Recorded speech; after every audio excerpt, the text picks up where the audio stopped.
showers, and that's exactly what we find right now across Fort Lauderdale Beach, as most coastal areas of Broward County begin to see some of those downpours spreading across the area.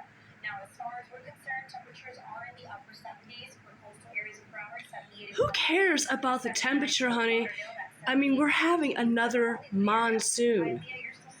Little slices of hurricanes every day, every night. Tons and tons of rain. Look at that rain. Is that normal? They go, oh, it's just unsettled weather. Unsettled weather. No, no, no. This is by design.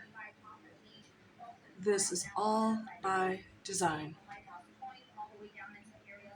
Tons and tons of rain saturating South Florida. Most of September, and here we are, October 2nd.